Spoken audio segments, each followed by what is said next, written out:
get started, so we'll just let people in as we go. So if you could just mute your phone while people are reading so there's no background noise, that would be great. And unfortunately, my co-host Shannon won't be joining us tonight, so it'll just be Michael and I running things. So I just want to say welcome and thank you for joining us. We're doing a themed evening tonight and to celebrate Valentine's Day. I mean, love isn't always great, as everyone knows, but we're going to share some stories and poems and whatever anyone else has for us this evening with you guys. So just to say, sorry, one thing, you can use the chat. We encourage it on when people are reading. If you want to ask questions, we do a Q&A after everybody reads. So feel free to ask any of the writers and readers this evening questions. You can, unmute yourself after they're done reading or use the chat, and we'll post any sort of links that you can contact anyone in the chat as well. And that's it, really. Just welcome and hope you have a good evening tonight. So we're going to start out with Michael Williams, who's a host as well. He does a lot of work for us. He does a lot of the, all the promos, mostly for us, for that. And also gets us some writers in contact with us. So he's been really great to have. And so thank you for all your work and dedication to this evening. He's also a resident reader. So if you don't know him, I'll just read a short bio for you, and then he'll kick things off for us tonight. So Michael Williams, after spending 30 years in Scotland, Michael returned to Canada in 2017 to write about his adventures. He's an award-winning short story writer and oral storyteller who also helps people create end-of-life plans and legacy letters. So what are you reading for us tonight? Well, tonight, Joanne, I've got, usually I read a story, but I've got 3 poems because poetry is not something I do a whole lot of. But these are 3 love poems. Well, you'll see what I mean. And they were all written to once upon Valentines, who are no longer my Valentines, but anyway. Look at the falling snow. See it melting on the window because of my warmth. And tears run down your cheek from eyes, pools of love. And when I reach to wipe them, in vain, for all I wipe is a cold glass pane.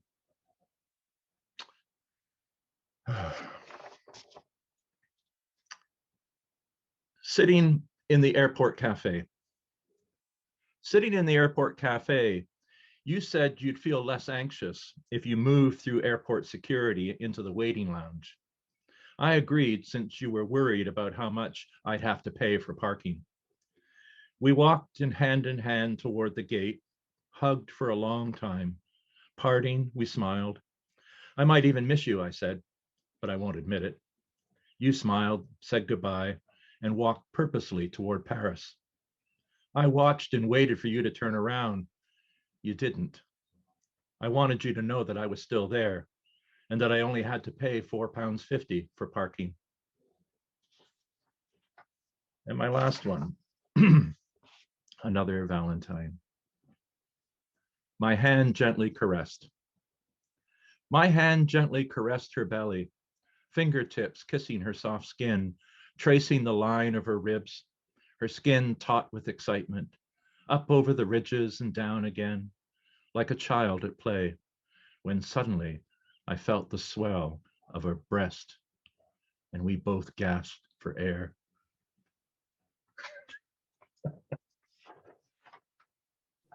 That's me, Joanne. Steamy. I like that. Wow, wow, wow. I loved all of them. And you say she's not your lover anymore? No. That's all I want to say. Enough said. Yes. What inspired you to read poems tonight instead of a story? Well, partly yourself, Joanne. Let me do a little plug. I bought Joanne's book of poetry last week, and I've been reading it, and I found I found some poems I had written and some I'd saved on the computer, and they were just personal things because they were just sort of the remnants of love affairs that have been. And a couple of those were written or actually around Valentine's or just post Valentine's. So I thought, oh, why not?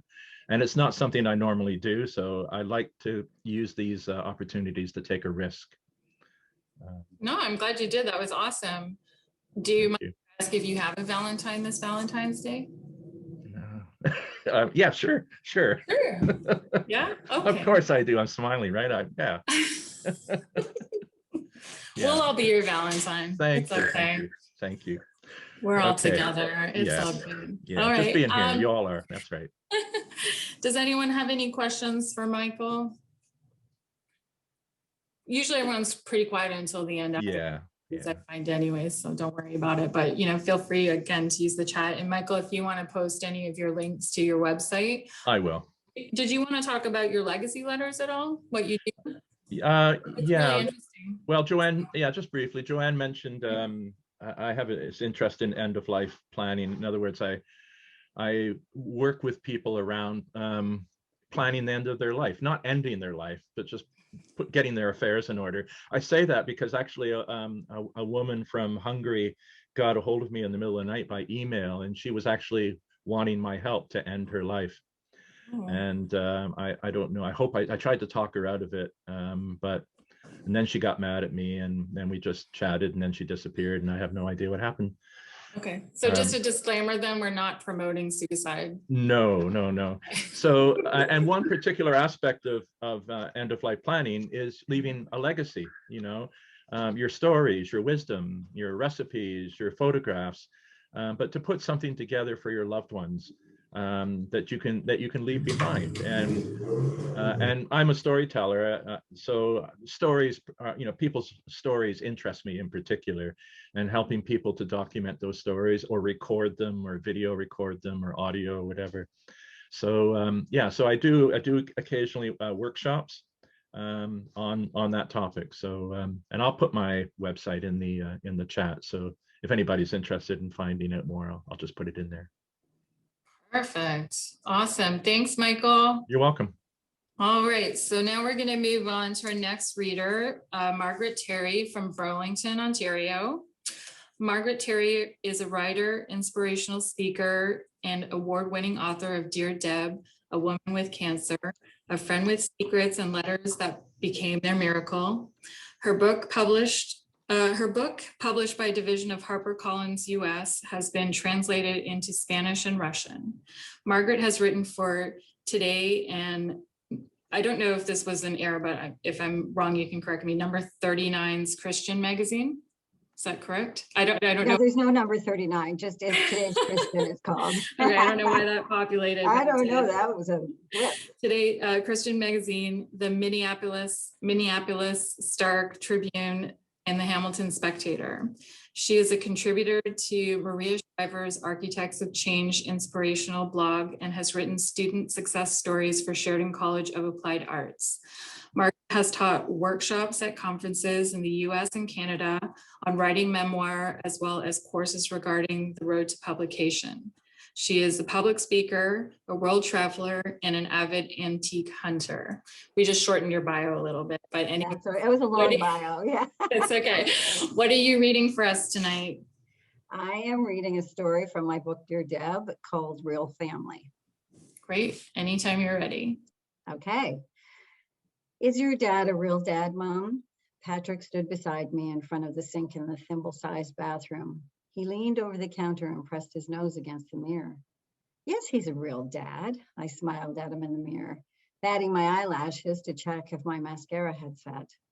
I had applied waterproof just in case tears ambushed me when I saw him. He's my dad, honey. My sons knew my sisters and my mother, who had visited us in Minnesota over the years, but they had never met my father. That fall, Dad had decided it was time to meet his grandsons. Michael and Patrick were 11 and 8. And they didn't know much about him other than his name was Donald. His high school friends called him Ducky, and he lived in Ohio now. There had been promises to visit over the years, but we never made it happen. The letters and cards I sent with school pictures and family photos were as close as my dad wanted to be to me. Beyond updating my address book, I didn't do much to nurture a relationship with him either. He was my real dad, but we hadn't had a real relationship since I left home in my 20s. When I announced his visit, Michael and Patrick acted like Christmas was on its way instead of my dad. They had a grandfather. They loved the mystery of the stranger who fathered me suddenly appearing at our doorstep. Dad had aged well. He was more handsome than he was in the 70s when people mistook him for Sonny Bono. His hair was peppered with white, but thick and lush as a rich carpet. He wore a soft cream V-neck sweater with a pink-colored shirt underneath and gray flannel pants. No wonder his friends called him Dapper Don. The boys had been playing capture the flag in the yard, waiting for his arrival. By the time they tumbled into the kitchen, Patrick's new khaki pants were covered in grass stains, and Michael's pale blue button-down shirt was flecked with prickly pine needles. Their eyes gleamed as they stood in front of us with their eager smiles.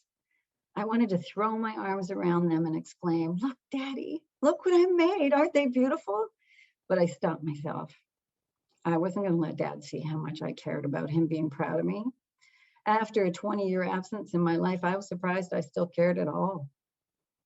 I stood in between Michael and Patrick and draped an arm over each of their shoulders. "Dad, this is Michael, and this is Patrick." Michael stretched his arm out to shake my father's hand. "Hi, Grandpa, I'm Michael," he chirped. I thought my heart would burst out of my chest like a cartoon rocket. "Oh my gosh, oh my." Dad shook Michael's hand and he stepped back. He cleared his throat, he coughed, and he wiped his eyes with the back of his hands. He looks like me. He could have been my twin. Dad held a palm against his heart and sat at the kitchen table. He couldn't stop staring at Michael. "It's uncanny," he said, shaking his head. "I just can't believe the resemblance." Michael sat facing him.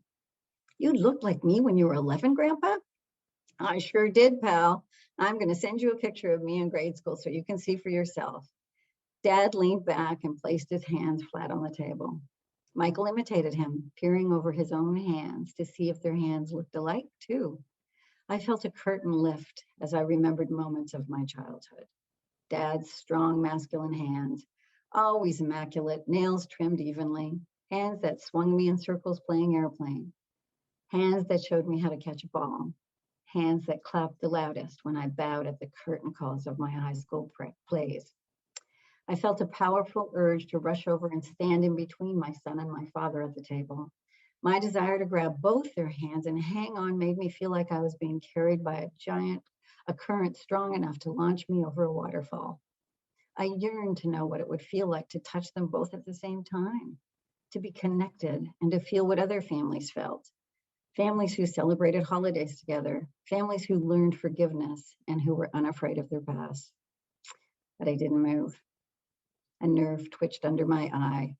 I held my finger on the pulse until it stopped. Patrick joined us at the table. "I'm glad you're here, Grandpa."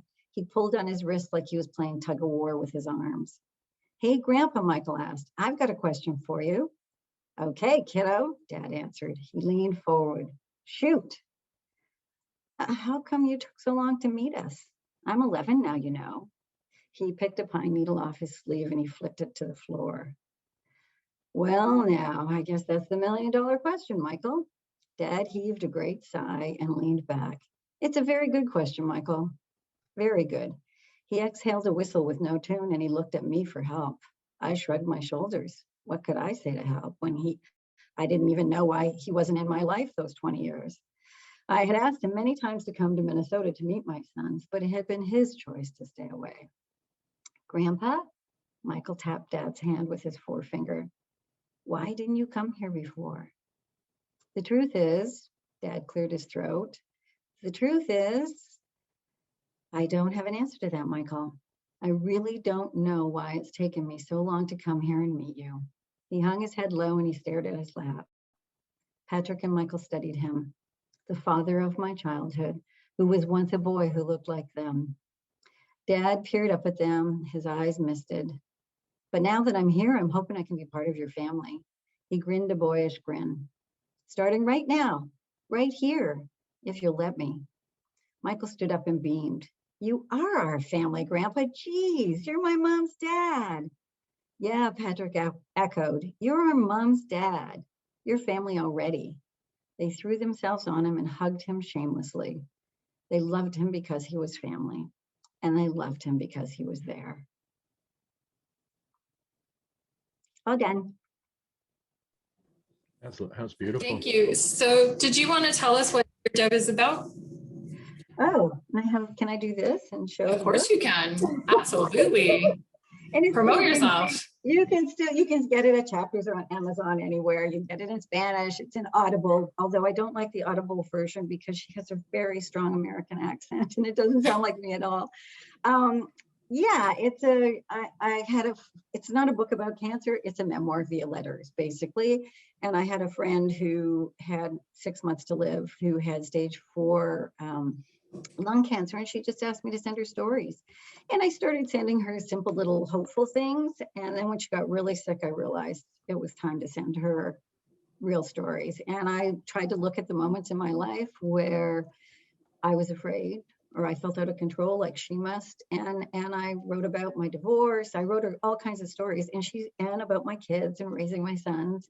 I mean, the Michael in the story is now 33 years old. So just so you know, it's a while ago. Yeah, and she started sharing them and they went viral. And she insisted that I turn them into a book. And after she died, I got a book deal with HarperCollins. Mm-hmm. Good for you. That's amazing. So was that story autobiographical then? Oh, the whole book is autobiographical. The whole book. It's, the whole book memoir. is. It's memoir. It's true. Yeah. So do you have a relationship with your father right now? I do. He just turned 90 in January. Wow. And you know, we grew the relationship when I moved to Burlington. He doesn't live far from me, and we're both Hamilton. I lived in Hamilton for 30 years, and my dad's an old Hamilton guy. And yeah, he's read all of these stories, and yeah, he likes them. He still gives me stories to tell just from his language. I mean, that's good. Always positive.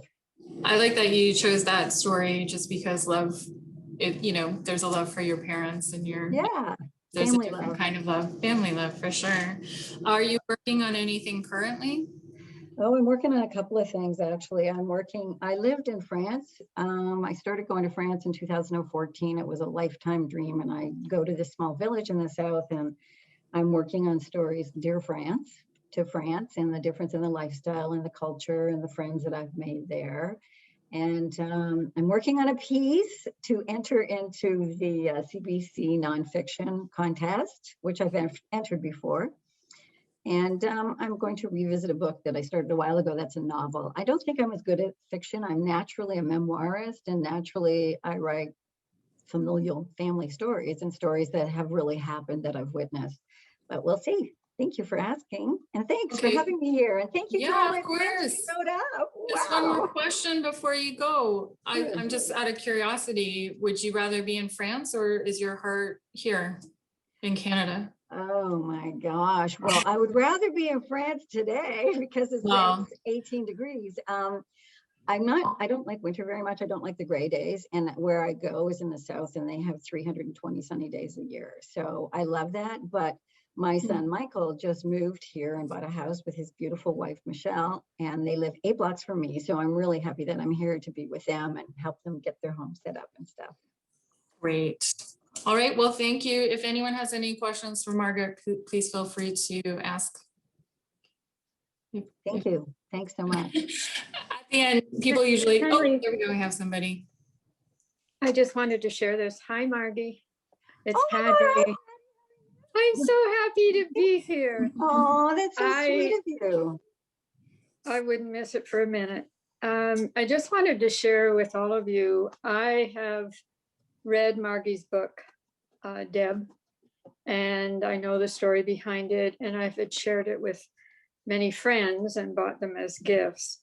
And what I want to say that Margie gives, if I can not get them up in my throat to break, is Margie brings her own personal intimacy to her stories. She makes them real, and she inspires those of us who know her, and even those who don't.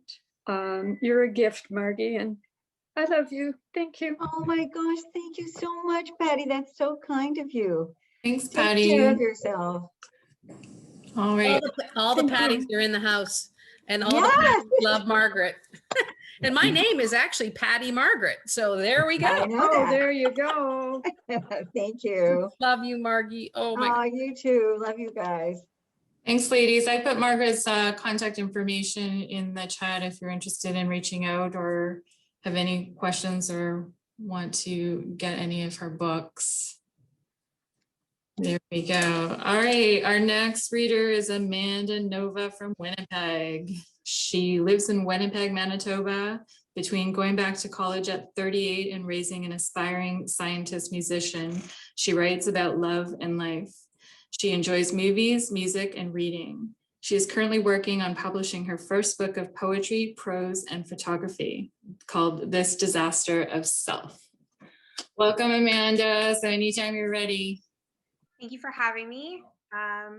Okay, Margaret, hard to follow up after you, but I've got 4 poems here that are from my upcoming book. Okay. Rain in December. It's raining and I love you. It's consuming my senses. The wind thrashing leafless branches against my window. Harsh, intrusive. Fat teardrops of utter confusion, for it shouldn't rain in Winnipeg in December. But just like the rain, I do what I should not. You, my dear, sleep soundly in your bed, far away and untroubled, because you don't know that I love you and it's raining.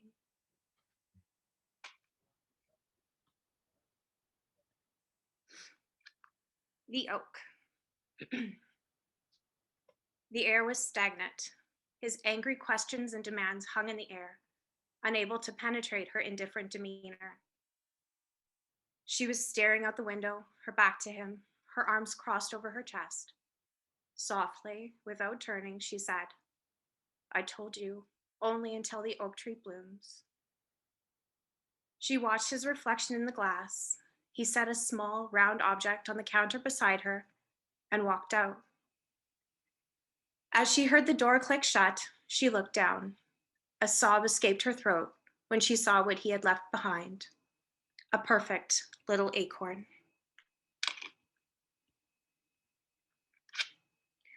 There. I'm sure when you wake up, this will all have been a dream. I didn't mean to take up all the vulgar and obscene. Lay the frame down, the show is over.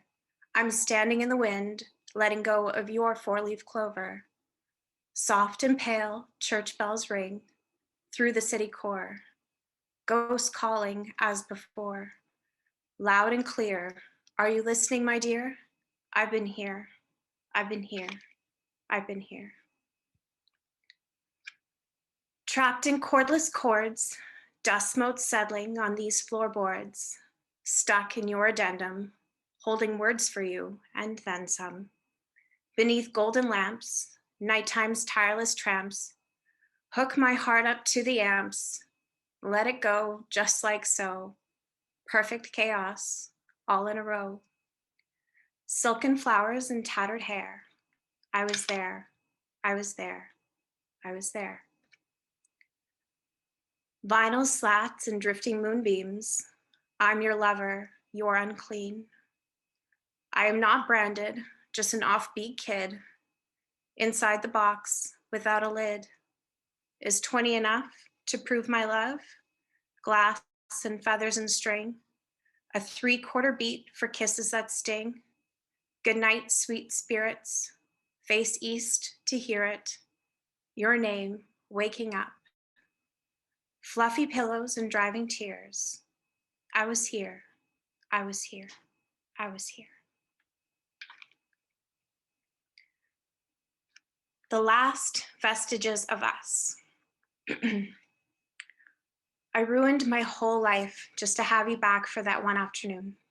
There was no one to blame but me. It's no one's fault but my own. I needed you. I needed answers.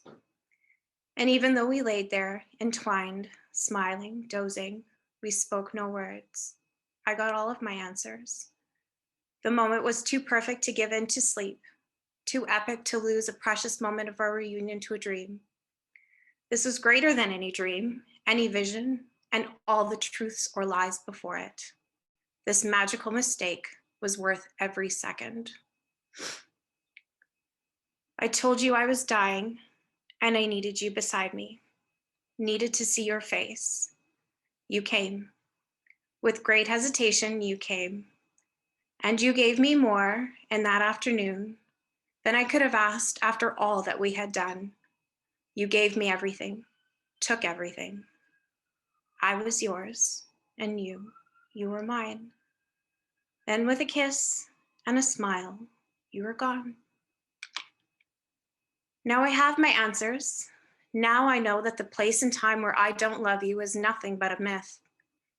I did everything I could to recover, to move forward, to let go. It's useless. I'm not alive without you. I exist. I muddle through the days, struggle through the weeks, agonize through the months, but I don't live.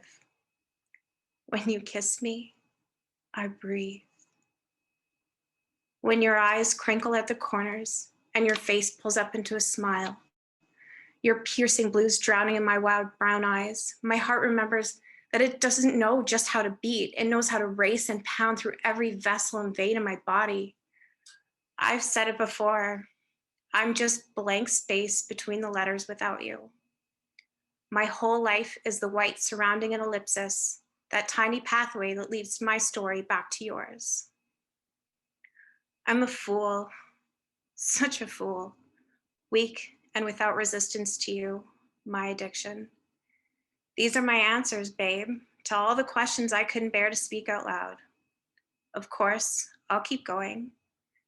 Lace up my boots and trudge across the wasteland that is my life without you, using the ellipses as stepping stones to some place where I can make believe I'm happy again.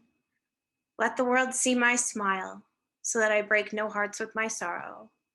My hope of love is not for me, not anymore. My hope of love walked out the door with you, and it's no one's fault but my own.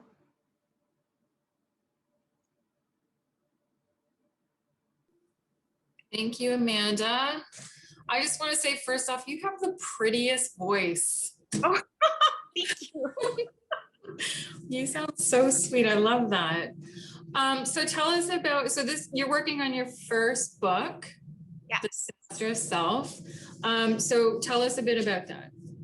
I've been writing poetry and stories and ideas for novels and songs and everything since I can remember. And my sister, Holly, she's always been the person who I read everything by. And she said, you know what, you have to just stop this, just put it all in a book finally. So I was like, all right, I'm gonna do that. So I've been putting things together that are based on sadness and the disaster of self, you know, the self-sabotage that we go through or that I go through.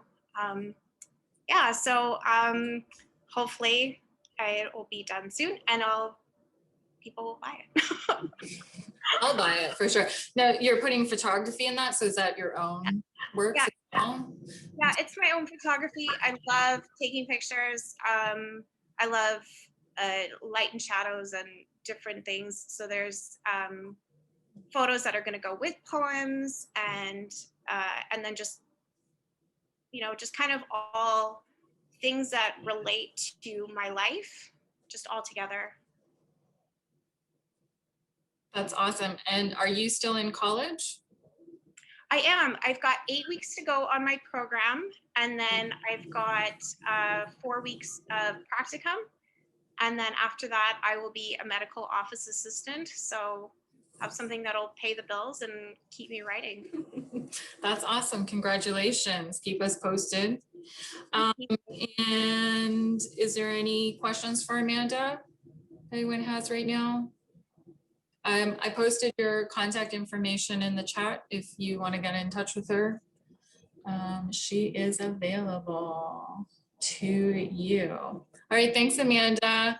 It was Thank you for having me. It's been There's- like the highlight of my life. So thank you. Amanda, Oh. yeah, check the comments out too. The folk Yeah, have been check your commenting. comments. Okay, I will. And just so everyone knows, Amanda will be back in May to read for us as well. So she's already volunteered to do that. So she'll come back. Hopefully your book will be out by then, maybe, or is that too soon? Hopefully, Awesome. I'm working on it. So. All right. Well, keep us posted and we'll see you back in May. So thanks for reading for us. Yeah. Our next reader is Cal Trute. Did I pronounce that properly? Okay, good. She is from Hamilton. Cal comes from a family of artists, musicians, and storytellers, and from an early age showed a propensity for creative writing and for dramatic arts. As early as 6 years old, she penned and illustrated her first book, directing her first school play at the age of 8. While her passion is most ardently for film, she has dabbled in many art forms, including puppeteering, modeling, and costume design. Right out of high school, Cal worked in independent film, and from 2007 to 2011, headed an all-female film company. Since 2012, she has been focusing mainly on writing while raising her 2 young daughters and has high hopes that she will have her first novel published next year. All right, welcome, Cal. Thank you. What are you reading for us this evening? Well, first of all, I'm really nervous, which is not a good combination for reading this poem because it's really hard to read. Oh dear. Take your time. Just go slow and take your time. Don't worry. Yeah, public speaking has never, ever been one of my things. Me Surprisingly. neither.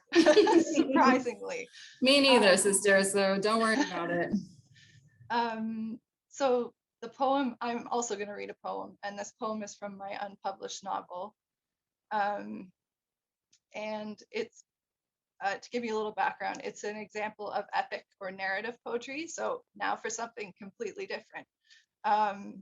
It's written in a really old form called rhyme royale, which was used by Chaucer in the 14th century. And the reason I picked that really old form of poetry was because in the novel, it's kind of like a legend that gives the origin of the protagonist's country or kingdom.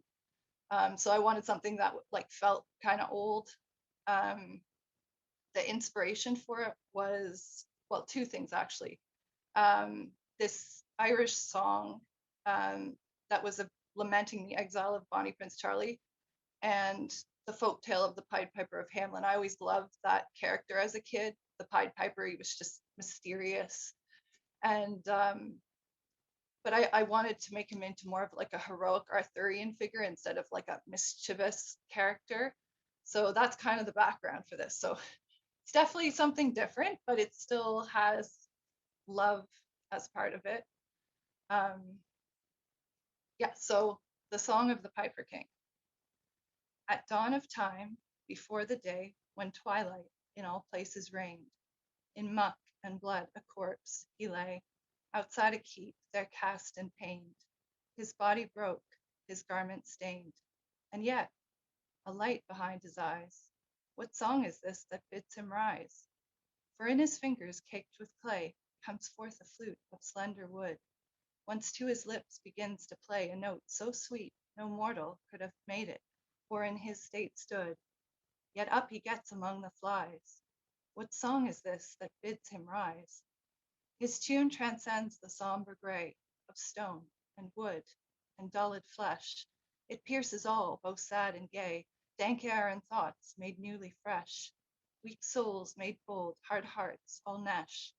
The aged, maids, sots look to the skies. What song is this that bids us rise? Though many try to make them stay, the hearers of the song take flight. By every means they steal away to join the piper in the light. Though some are even forced to fight up to the climbing sun, with cries. What song is this that bids us rise? Beyond Death's Keep he leads the way, through wilderness of dusty doom. From briars, Piper there one day gives to a child a lonesome bloom, and to the rest shade water, whom, though spent, continue to his highs. What song is his that bids us rise? Whilst down their heads in cares they lay, he 'mong the stars and shadows stands, alert, defending others' prey in rogue and terror-ridden lands. All night his flute stays in his hands. How little do they realize what song this is that bids them rise. At length to greener countries they come following behind their man, where in their hearts they wish to stay. But Piper says, press on, my clan, upwards, onwards, beyond this span. What else is there for which he vies? What song is this that bids us rise? A full moon thence by Highland Bay, lined all with trees of beauteous fruit, the company slows upon its way and falls in with the lake's foul brute. By Piper's hand, the beasts made mute. What man is this in Piper's guise? What song is his that bids us rise? More moons and suns are on display as Piper's band climbs higher still. More mountainscapes of awe and way, till rocky crag descends to hill. Then to a vale, mist laid and still, as marsh and murk they say baptize. What song is this that bids us rise? On leads Piper, spite dismay, past sinkhole, snare, and deepest den of rankest rot and dank decay. When fog lets not them see or fend, the Piper sweet hymn wakes from ken the slumbering stars of vaulted skies. They say, what song doth bid us rise? Then ancient bogies, born to slay, envious of the Piper's song, carve out a flute on which to play, so to mislead the hero's throng.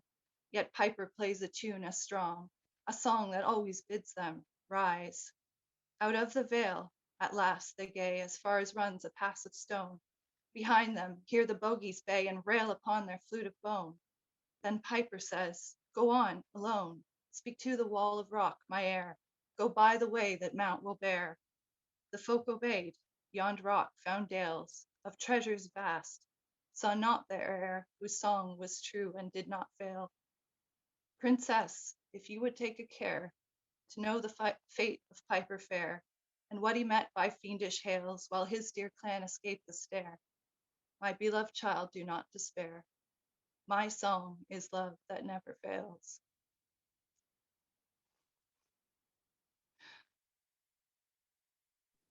I think you just blew my mind. That was amazing. I actually wrote that 10 years ago, Oh, wow. believe it or not. That's incredible. So it was kind of fun to go back and revisit it and just like see how it stood up, you know? Wow, it's amazing. That's incredible. I could never write like that. So kudos to you. I love it. And just so everyone on the call knows, she's actually the niece of Michael Williams. So Yay! he's super proud, Uncle. We are kind of a family affair here. So do you guys like? I know somebody who's had her brother here, I think, right? My brother and my sister are actually here every month. So yeah. yeah. Cal, I just wanted to say I put in the chat, but you know, as a former English literature teacher, it's nice to hear a young poet using the old poetic structures, you know, which are and particularly you go back to the old songs, the ballads of the medieval times, you know, which were written in verse and rhyme, and it was it was a discipline to write within a particular structure. So it's nice to hear those again. Thank you. Not to say that poets should use structure, because there's so many choices available, but it's nice to hear that. You don't hear it often. Well, and I have zero structure, by the way. But that's the fun thing with writing something like this novel being like kind of a fairy tale and kind of historic, is you get the chance to, you know, write sonnets or write in rhyme royale or whatever, you know, fits that. Whereas like maybe in more modern stuff, you don't get to do that. So that's kind of like part of the appeal for me, because I'm just such a like curious person when it comes to history. I just love, like, I'll look up one thing and I'll be there for like 3 hours just reading all this stuff. Do you and your family all get together? I mean, not nowadays, but is your family like somebody or a family that gets together and Oh, definitely.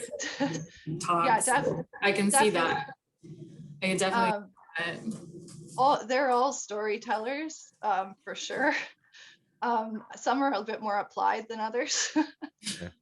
well, but beyond that, I mean, like, we have musicians, we have artists, we have photographers. Like, I guess we are just a bunch of artists.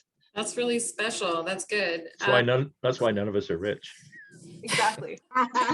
But we're all happy. That's good.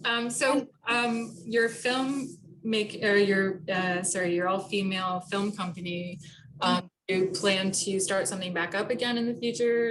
Is that something I'd like to. Good. When we were doing that, we were definitely ahead of our time. Like, everything we were trying to do back in the early 2000s was kind of like what's playing out right now.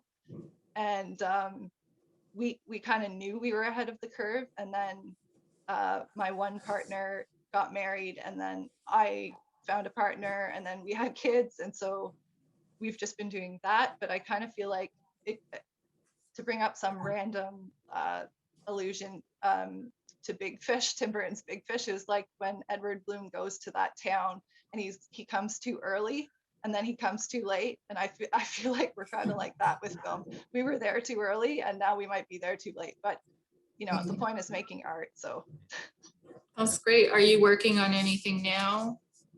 Yeah, I have a few things going. I'm trying to finish this novel because it's just been like a hobby for 10 years basically.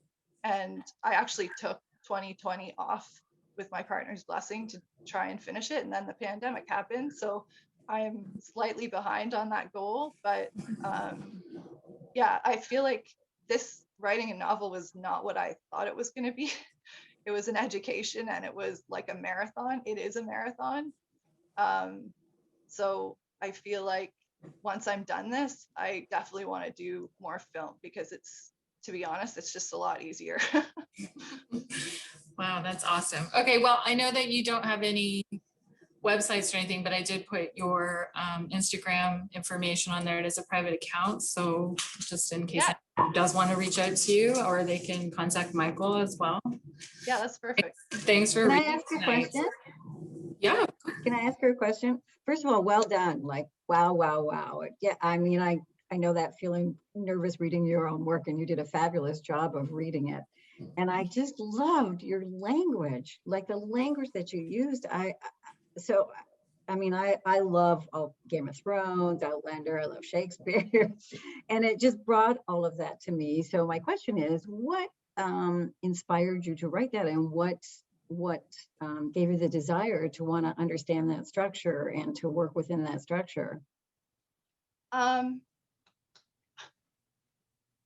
It came, like, my novel is an adaptation of my first feature-length screenplay. Okay.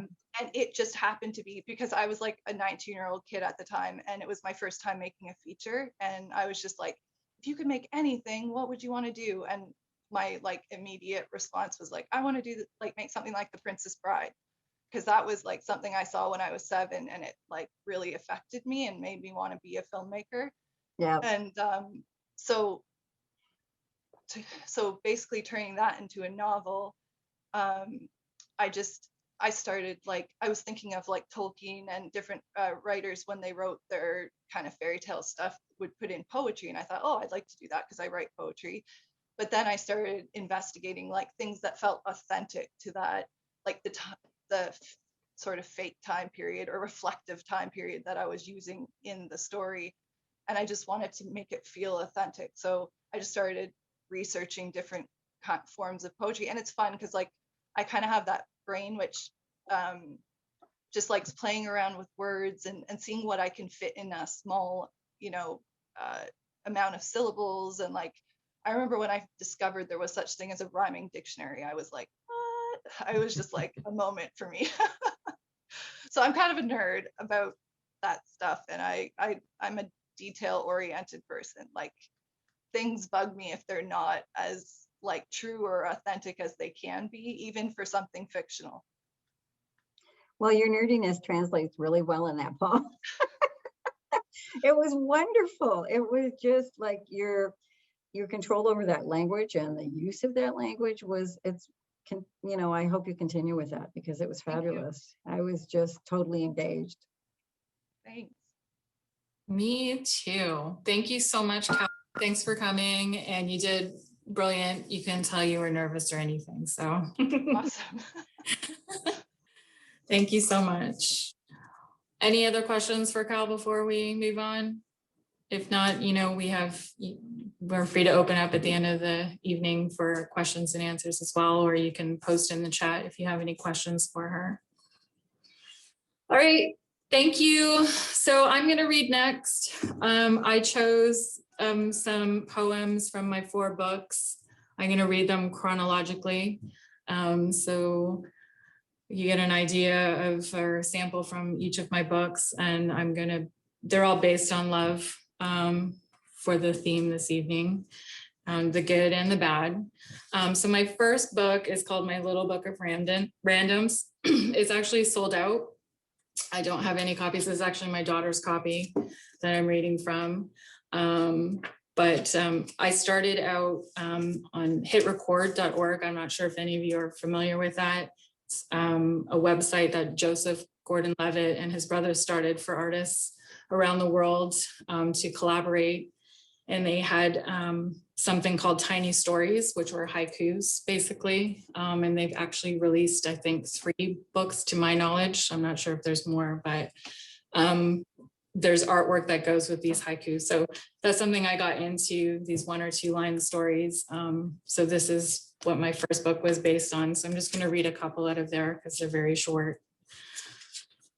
The first one is called No Pressure.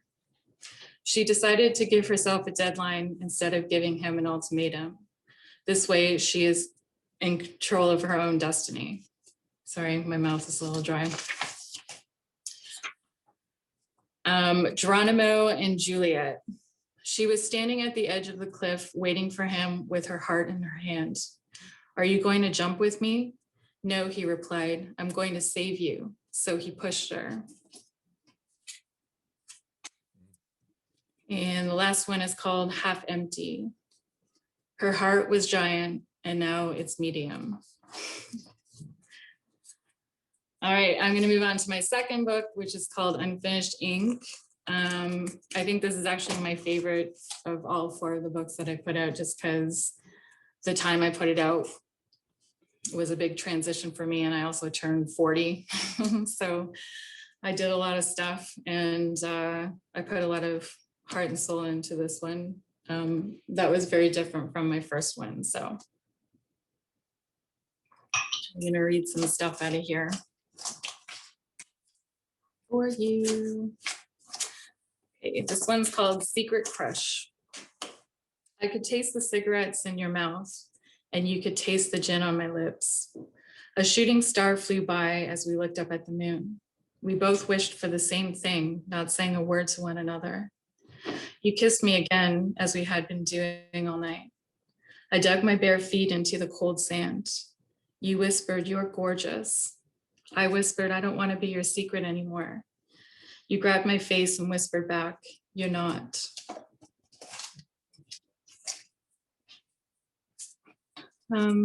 This one's really short. It's called Puffy Eyes. I'm in worse shape after a night of crying over you than a night of drinking to forget about you. This one's called Love, which is appropriate for this weekend. I love love. I love being in love. Or maybe I love the idea of being in love more than the act itself. It's safer that way, which is kind of true. This one's a little darker. It's called Statue. You sat there like an asshole, all righteous and high, waiting for this to fail, wanting this to fail, telling me it has failed. You didn't even try. You got lazy. You can't be lazy with my love. I should have mattered to you. I could have mattered to you. It could have worked, but you just sat there. You let it fall apart. You allowed me to fall apart. You never even flinched or got off the couch. You just sat there eating potato chips, playing video games. So what do you have to be angry about when you never even cared? This one has a swear word in it, so I'm sorry if there's any children on here. It's called mindfuck. Why do you always pick the hardest days to get in touch with me? It's not your fault, really. You didn't know. Those were the times when I wasn't even thinking of you, which was good. I had other distractions to take the pain of you away. Maybe you did know. Maybe we are still connected. Maybe you just know when to hurt me. I guess you always knew. That was your way, our way. You hurt me a lot, but you always denied it or blamed everyone else, which made it worse. You've never said you were sorry. You were all so consuming, like now. Coincidence can cause great paranoia. And this one's called Delicious.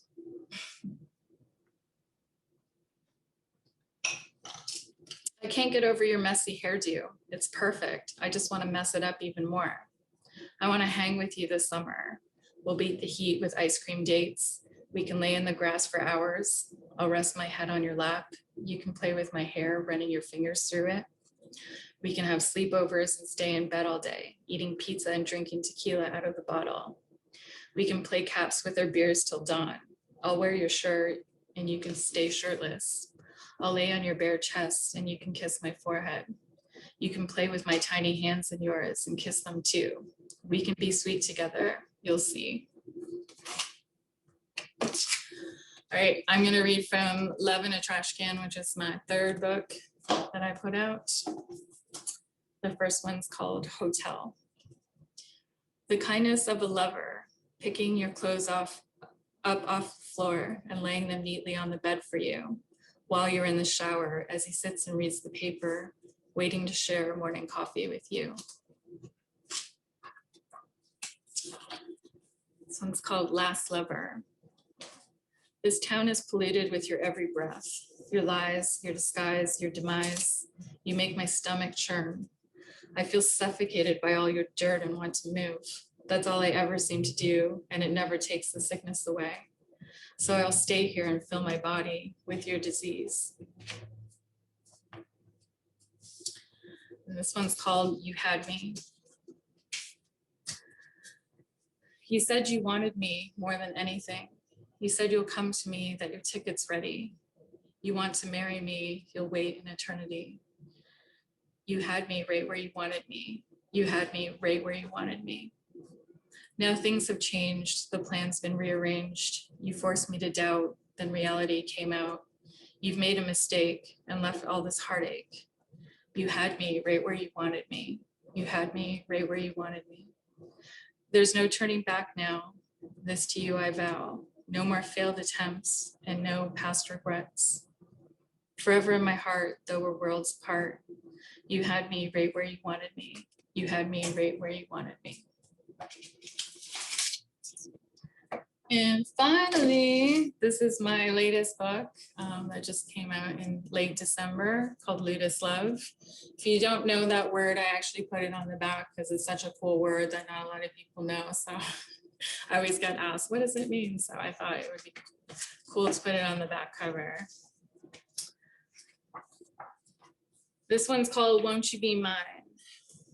Caught some feelings for you today. Not sure what I'm supposed to do with them. Just thought I'd share. It could make us or break us, but that's all up in the air. I've dreamt of this. I've wished for this. I've also sabotaged it. If you want something with me, you can have me, he declared. Words like so many spoken and broken before. What's so special about you, Valentine?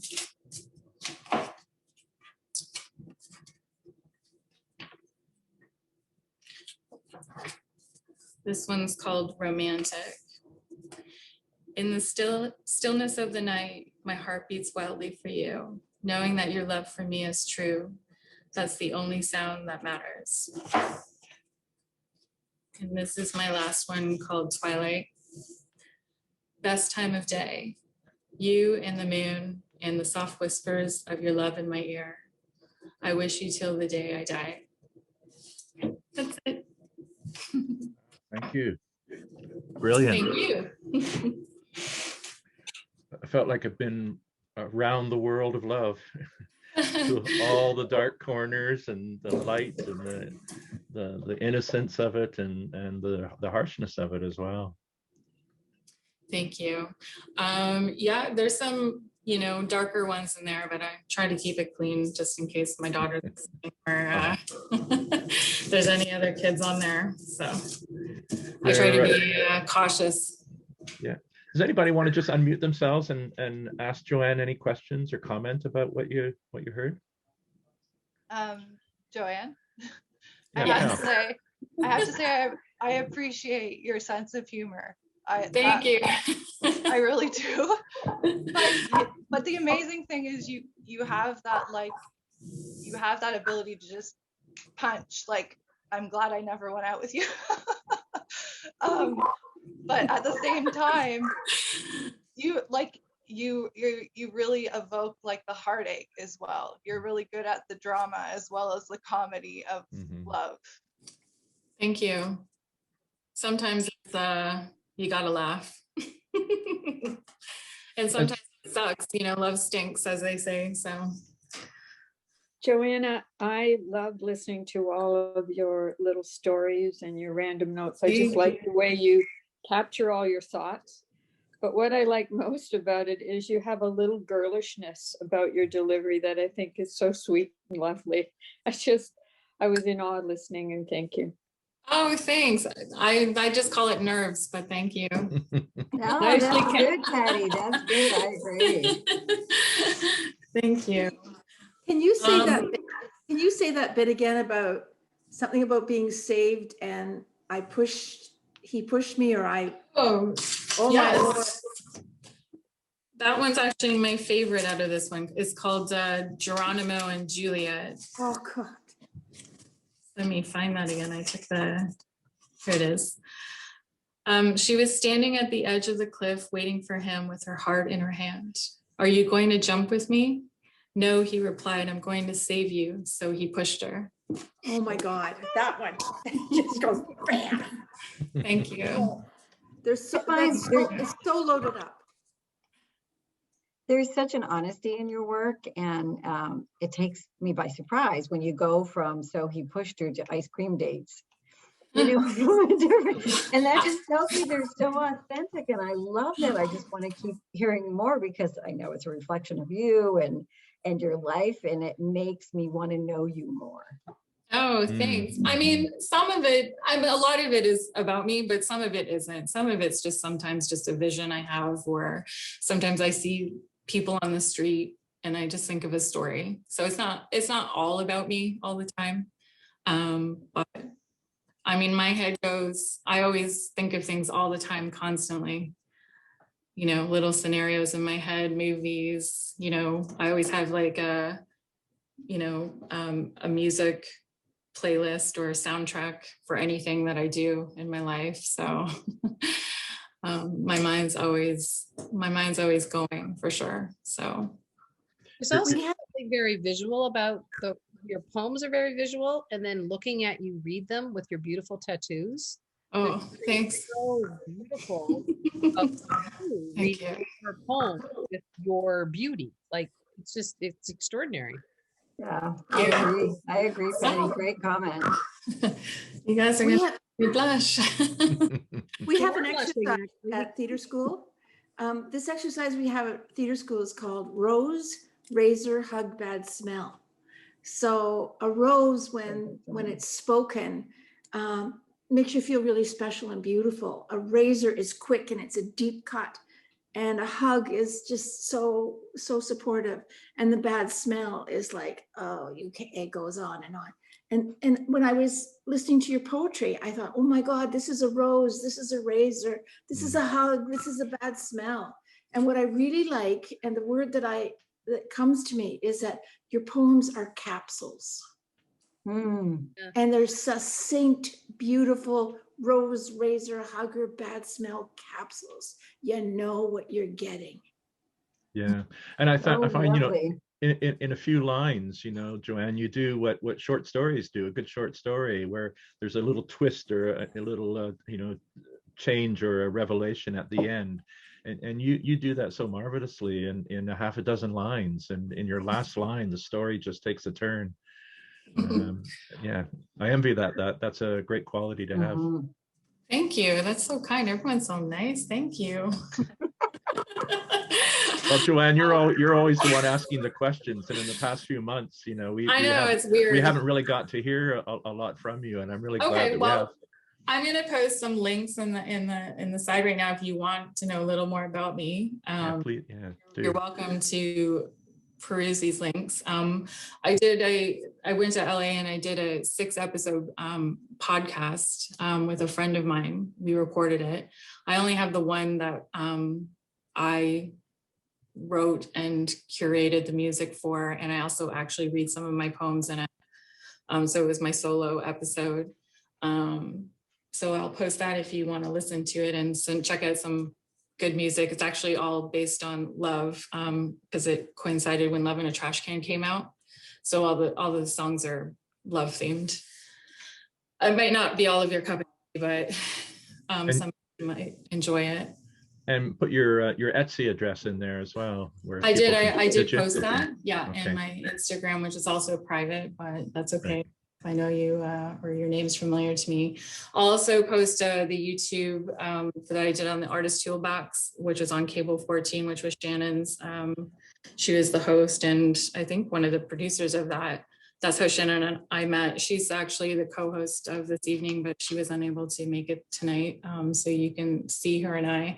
And then I also did an interview on CFMU for Get Lit with Jamie Tennant. So that came out also when I released Love in a Trash Can. So if you guys want to check that out, you're more than welcome to learn a little bit about me. Yeah. So I'll put that on the side. Any other questions from anyone to any of the readers tonight? How do we get copies of your work? I live down in the States, and it's like, I'm from Hamilton. I grew up in Hamilton, but I see a Hamilton connection, but I'm far, far away, and I would love to get copies of your work. I just reposted my Etsy shop just for you in the chat there, the links there. So awesome. Any other questions for Joanne or anyone else that read tonight? I just wanted to say, Joanne, your book, I got it in the mail today. Oh, wow. Yeah, so I'm excited to sit down and read it because I literally opened it just as I got home from work before coming on here. So excited to look at. Thank you so much for purchasing it. And I'm glad that you got it. I always worry because I always send it by Canada Post, so there's no track because shipping costs are like ridiculous. So I try to keep shipping costs low. Otherwise, the shipping will probably be more than my actual book, I think, in some cases. So, then Joanne, could you remind us about who will be here next month? Yeah, I was just going to do that. So next month we have, of course, Michael Williams, Lily Lucchesi from Chicago. She read for us in November, so she's coming back. Mary Lou Nunez from Hamilton. Dan Ostbrook from Burlington, who's actually my brother, who also read in November. He's on the line right now, sporting some heart-shaped sunglasses. And we have all our guests are special. We have an extra special guest, Les Boehm. He's from California. He'll be joining us next month. And in April, we have Michael as well. Shannon McKinnon, who's the co-host, she'll be reading. June Cupido, she's on the line, I see. And Laura Sims and Suzanne Burchell, who's also on the line. Yeah. And then in May, we'll have Michael and Amanda so far. So we actually have spots open for May, and I'm just gonna post also in the chat in case any you or anybody that you know wants to read in May. They can reach out to myself or Michael, but I'm just posting the information here for you guys and my email if they want to reach out to me. And then we're gonna take a little hiatus for the summer, just because I think we all need to enjoy our summers and we don't wanna sit on our computers on a Saturday night. It's good in the winter now that we're in lockdown, and hopefully we'll be out of lockdown, but we're looking to bring this back up in September again. And Joanne, since you asked me, do you have a Valentine? I do. He's actually on the phone on the call right now. Is my fiance, Mike Moore, who did the artwork and cover layout for Luda's Love. So he's smiling. We got engaged in September, so. Oh, nice. That's great. Yeah. Well, I hope everyone has a Valentine, or at least, you know, is in love with yourself and enjoys your own company, as I do. Or you have a pet. I mean, you can have a cat pet, or a dog or a kid, or, you know. Or an imaginary friend. Sure. As I sometimes do. Well, yeah, so happy Valentine's Day, happy Families Day. For those of you who live around us, we have a lot of snow that seems to never end. And I don't think it's going to end for a while, because I heard Monday and Tuesday and Thursday are going to be bad. So I have nowhere like left to shovel all the snow. I just have piles and mountains that there's just nowhere to put it anymore. So. Well, thank you very much, everyone, for thanks. spending this last hour or so with us on a Saturday night. And I know a number of you, I recognize, you know, you've been here before, so thank you for your continued support. And we hope that we'll hear from you in the future, perhaps coming here to read your own work. That would be lovely. And looking forward to the guests that Joanne mentioned coming up in the next few months. Yeah, it's really great. I really appreciate everybody joining us every month and, you know, passing the word around. It's really cool. It's kind of taken off. So.